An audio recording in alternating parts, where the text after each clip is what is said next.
할렐루야. 우리 자업들로 인사하겠습니다. 오늘 또 주님이 잘해 주십니다.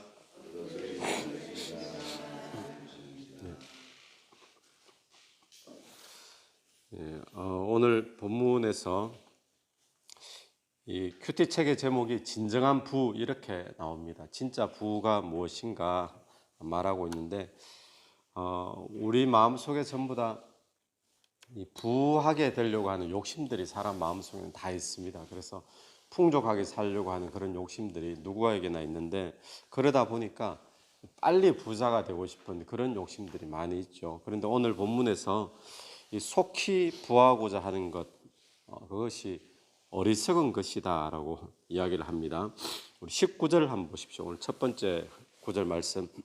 자기의 토지를 경작하는 자는 먹을 것이 많으려니와. 이 자기의 토지를 경작하라라는 것은 이 맡겨진 본분이 있잖아요. 자기에게 맡겨진 이 본분에서 또 20절 충성된 자는 복이 많아도 속히 부하고자 하는 자는 형벌을 면하지 못하리라. 자기에게 맡겨진 그 본분 속에서 그것을 충성되게, 그렇게 성실하게, 그렇게 이제 일을 해야 되는데, 속히 막 부하려고 하다 보면 그것이 어리석게 되어진다는 겁니다. 그래서 보면 다시 19절에 보면 이런 말이 있죠. 방탕을 따르는 자는 궁핍함이 많으리라. 또 20절에 속히 부하고자 하는 자는 형벌을 면하지 못하리라. 그래서 사람이 자기에게 맡겨진 부분에서 성실하게 일해서 그렇게 풍족하게 되어지는 것은 괜찮은데, 이 속히 막 부자가 되고 싶고, 그래서 보면 21절에 얼굴을 봐준다는 거예요. 얼굴을 봐준다. 이것은 사람한테 한번 그냥 뒤에서 공평하게 하지 않고 뒷돈 받고 봐주는 그걸 이야기합니다. 그리고 한 조각 떡으로 말미암아 범법하는 거. 한 조각 떡 얻자고 지금 사람을 얼굴 봐주는 거예요. 한번 봐주는 거예요. 봐주고 뒷돈 챙기고 뇌물 받고, 이렇게 이제 속히 부자가 되고 하는 마음들 때문에 일어나는 건데, 그렇게 되어지면 결국에는 어떻게 되느냐?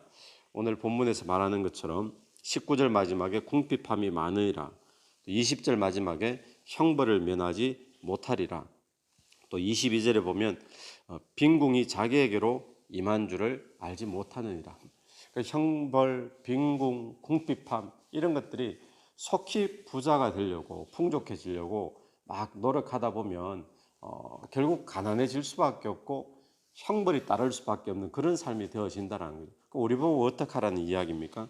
우리에게 더 이게 좀 더디게 나가는 것처럼 보일지라도 정직하게 맡겨진 본분에서 성실하게 맡겨진 부분들, 그렇게 일하는 것이 아름다운 것이고 지혜로운 것이지, 속히 부자가 되려고 하다 보면 뒷돈도 챙겨야 되고 뇌물도 줘야 되고 부정직하고 불성실하고, 그렇게 되어지면 결국에는 빈궁, 궁핍, 형벌이 따라올 수밖에 없다는 거죠. 오늘 하나님께서 저와 여러분에게 허락하신 각자의 일들이 다 있습니다. 뭐 사업일 수도 있고 직장 생활일 수도 있고, 맡은 본분에서 성실하게 주님 믿고 의지하고 그렇게 살아가는 하루가 되기를 간절히 바랍니다. 25절 말씀에서는 욕심이 많은 자는 다툼을 일으키나 여호와를 의지하는 자는 풍족하게 되느니라. 이 사람은 누구나 다 풍족한 삶을 다 원합니다. 그리고 풍족한 삶에 대한 욕심이 있죠. 그런데 우리도 살면서 가만히 보면 무엇 때문에 다툼이 일어납니까? 무엇 때문에 갈등이 많이 일어나죠? 자기가 좀 더 풍족하게 되려고 하는 욕심 때문에, 결국 돈 문제 때문에 내가 뭔가를 좀 선점하고 차지하기 위해서 다툼이 일어나고 갈등이 일어나고 많은 문제들이 야기되어지는 것을 우리가 보게 됩니다. 그런데 풍족한 삶이라고 하는 것은 이 내 욕심이 채워진다고 풍족한 삶이 이루어지는 것이 아니더라라는 것입니다. 언제 이루어지느냐? 25절에 여호와를 의지하는 자는 풍족하게 되느니라. 아멘. 여호와를 의지하는 자가 풍족하게 된다는 거죠. 여호와를 의지하는 자는 평강이 있습니다. 그에게 여유가 있어요. 그리고 물질에 막 매여가지고 물질 때문에 막 미래를 염려하고 두려워하고 이런 마음들이 여호와를 의지하는 사람들에게는 없다는 것을 우리가 많이 보게 되죠. 그래서 이 사람은 겉으로 보기에는 돈이 없어요. 그런데 속을 들여다보면 돈이 있는 사람보다 더 여유가 있어요. 불안도 없고 염려도 있고 그게 진짜 풍족이죠. 정작 본인은 평안함과 부족함이 없는 것을 느끼게 되더라는 것입니다. 예전에 제가 한 25년 전, 한 30년 전 그때만 해도 집에 에어컨이 있어도 어지간한 한국에서 집에 에어컨이 있어도 어지간히 덥지 않으면 그냥 선풍기 틀고 에어컨 전기세 나간다고 뭐 그랬거든요.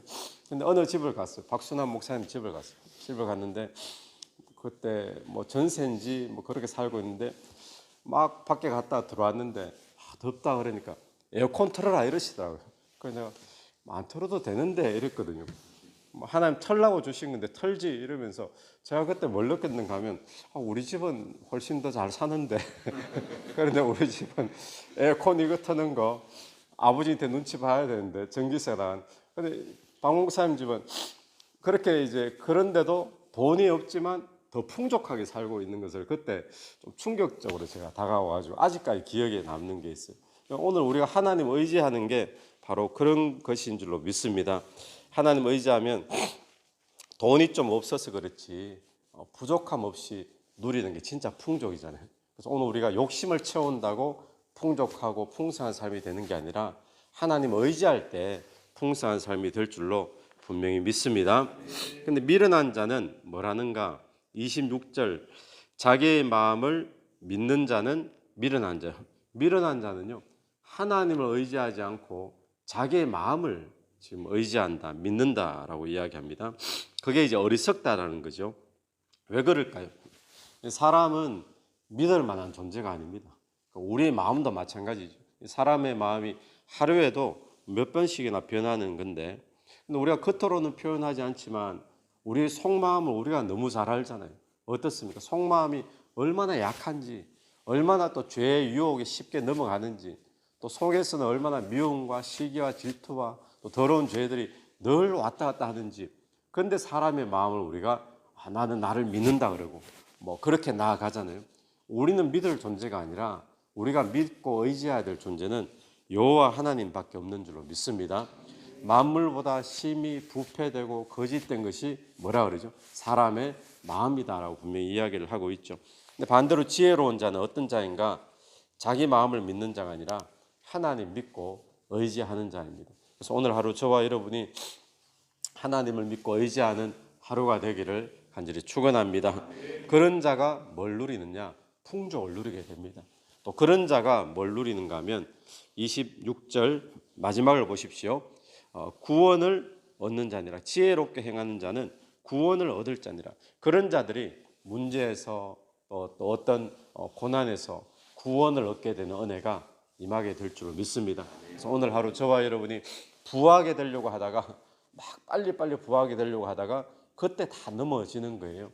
그때 결국에는 궁핍하게 되어지고 오늘 나에게 맡겨주신 그 일에 충실하게 성실하게 감당하다 보면 주님께서 또 좋은 기회를 허락하여 주실 줄 믿고 또 우리가 부하게 되려고 하다 보니까 하나님을 의지하지 않을 때가 많이 있죠. 그게 어리석은 것이다라는 거죠. 저와 여러분이 다시 한번 오늘 하루 하나님을 의지하여서 진짜 내 속에 풍족함, 풍성함, 만족함 누리는 그런 복된 하루가 되기를 간절히 바랍니다. 같이 기도드리겠습니다. 하나님 은혜를 감사합니다. 우리의 인생의 진정한 부는 여호와를 의지할 때 임하는 줄로 믿습니다. 주님 오늘 또 세상의 부를 쫓아서 또 속히 부자가 되고자 하다가 실수하거나 어리석은 삶을 살지 않도록 도와주시고 하나님께서 내게 맡겨주신 그 본분에 충실하게 성실하게 잘 감당하여서 주님 주시는 기회에 복된 삶이 되기를 간절히 원합니다. 오늘 또 나를 의지하지 않고 하나님 의지하여 부족함이 없노라라고 고백하는 복된 삶이 되게 도와주시옵소서. 예수님 이름으로 기도드립니다. 아멘. 오늘 또 예수 이름으로 승리하시는 하루 되길 바랍니다. 예.